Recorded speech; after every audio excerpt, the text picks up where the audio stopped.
साथियों नमस्कार। आज की शुभ यात्रा में YouTube के सभी दर्शकों का हार्दिक धन्यवाद, शुक्रिया। पातंजलि योग सूत्र योग दर्शन सूत्र 7 में कहते हैं, प्रमाणों के आधार पर किसी वस्तु के सत्य का निर्माण करना चित्त की प्रमाण वृत्ति है। यह प्रमाण 3 प्रकार का होता है।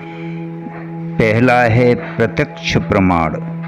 जिन वस्तुओं का ज्ञान इंद्रियों की सहायता से होता है वह प्रत्यक्ष प्रमाण है। जैसे आँखों देखी, कानों सुनी, जिह्वा से स्वाद, नासिका से गंध तथा चमड़ी से स्पर्श का ज्ञान होना प्रत्यक्ष प्रमाण है। जब इसका भ्रम एवं संशय रहित ज्ञान होता है तो वह यदि इसे संसार की अनित्यता का बोध होकर चित्त ईश्वर की ओर अभिमुख होता है तो यह अक्लिष्ट है, जिसे सुख और आनंद की प्राप्ति होती है।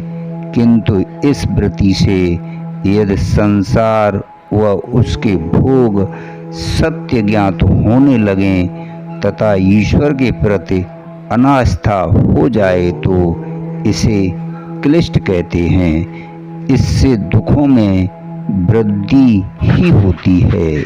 अनुमान प्रमाण।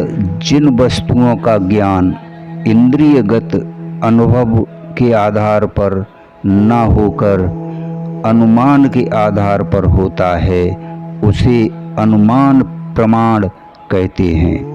जैसे धुएं को देखकर अग्नि का अनुमान करना, बाढ़ आई देखकर देश में अतिवृष्टि का अनुमान करना। यदि इससे योग साधना की ओर श्रद्धा बढ़ती है तो अक्लिष्ट है, किंतु यदि इसका उपयोग सांसारिक पदार्थों के भोगों के लिए किया जाता है तो यह क्लिष्ट कहलाता है।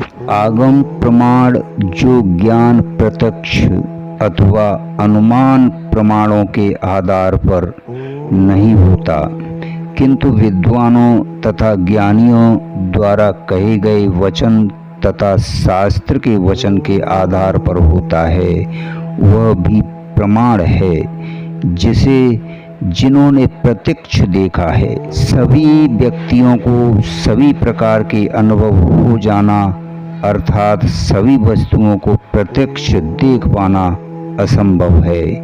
इसलिए ज्ञानियों के कथन जो शास्त्रों में संग्रहित हैं आगम प्रमाण कहते हैं। इससे यदि भोगों से वैराग्य होकर योग साधना की ओर चित्त प्रवृत्त होता है तो वह अक्लिष्ट है तथा संसार के भोगों की ओर प्रवृत्त होने पर वह क्लिष्ट है। वेद, उपनिषद, दर्शन आदि इन मनीषियों द्वारा लिखे गए हैं जिनको वैसा अनुभव हुआ, इसलिए ये शास्त्र आगम प्रमाण कहे गए हैं। साथियों धन्यवाद, शुक्रिया।